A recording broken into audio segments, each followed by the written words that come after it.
పర్లేదు. ఈ సంవత్సరం క్లోజ్ చేద్దాం, కంక్లూడ్ చేస్తూ సంవత్సర కాలంలో మీ బ్రాండెడ్ ప్రోగ్రామ్ ఫర్ పబ్లిక్ అంటే ప్రజలకి అద్భుతం చేసి చూపించింది ఏదన్నా ఒకటి?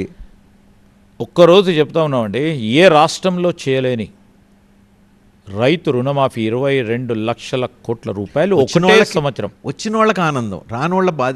ఇప్పుడు మేమేం చెప్పామండి, మీరు ఒకసారి తిరిగి చూడండి. ఒకసారి 2 లక్షల రూపాయల రుణం ఉన్న వారికి అందరికీ కూడా రుణమాఫీ చేస్తామని చెప్పాం, దాని బొరగా నిలబెట్టుకున్నాం.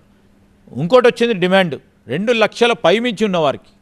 ఇప్పుడు ఇబ్బంది అంతా కూడా 2 లక్షల పైమించి ఉన్నవారికి. అది కాదు మేము మేనిఫెస్టోలో చెప్పింది.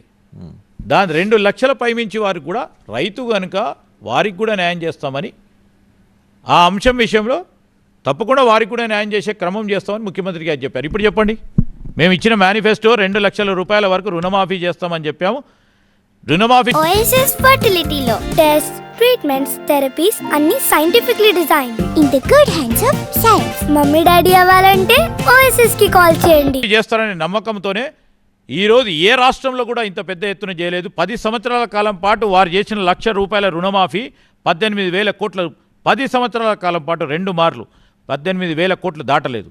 ఈరోజు ఒకటేసారి 22,000 కోట్ల రూపాయలు ఇస్తూ 2 లక్షల వరకు 2 లక్షల పైమించి కూడా మాకు ఇవ్వాలని ఒక డిమాండ్ రావడంతో వారిని గురించి ఆలోచన చేస్తూ ఉన్నాడు. అరే మాకెందుకు ఇస్తలేరు అని కూడా వారికి ఉంటుంది. ఓ రైతుకు వస్తున్నప్పుడు ఒక రైతుకు ఉంటుంది.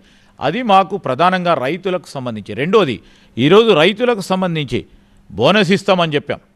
కనీస మద్దతు ధరతో కూడి సన్నాలకు బోనస్ ఇస్తామని చెప్పాం. సన్నాలకు బోనస్ ఇస్తూ ఉంటే ఒక్కొక్క రైతు చాలా సంతోషంగా ఉన్నాడు. మీరు ఊర్లలోకి వెళ్ళి గమనించండి, మీకు ఎందుకంటే మీకు ప్రత్యేకమైన సాధనలు ఉంటాయి, వాటి ద్వారా గమనించండి ఎంత సంతోషంగా ఉన్నారు. కనీసం మద్దతు ధర విషయంలో కూడా నేను చెప్తా ఉన్నామండి, మా ప్రాంతం అంతా రైతు సోదరులు ఉంటారు. రాళ్ళు రప్పలు అని తరుగు పేరిట ప్రతి బస్తాకు 4 కేజీలు కట్ చేస్తూ ఉండే గత ప్రభుత్వం. ఈరోజు ఒక్క గింజ కూడా కట్ లేకుండా, తరుగు లేకుండా కనీసం మద్దతు ధర ఇస్తూ ప్లస్ సన్నాలకు 500 రూపాయలు ఇస్తారు. రైతు సంతోషంగా ఉన్నాడు. 2 లక్షల రూపాయలకి ఇస్తూ ఉన్నారు. ఇది మాకు రైతులకు సంబంధించి సంతోషం. మాది ప్రధానమైన ఒక పాలసీ విధానం తీసుకొని ముందుకెళ్తా ఉన్నాం. మాకు చాలా సంతోషంగా ఉంది. ఈరోజు ఎక్కడ కూడా చెప్పిన వారు ఒక్కటే దమ్ 22,000 కోట్ల రూపాయలు ఒకటే సంవత్సరంలో. మేము స్పష్టంగా చెప్తా ఉన్నాను, 22,000 కోట్ల రూపాయలు ఒకటే సంవత్సరంలో. శ్రీధర్ బాబు గారు చేసినందుకు అభినందనలు. కేవలం అభినందనలతో పాటు అది మీ బాధ్యత.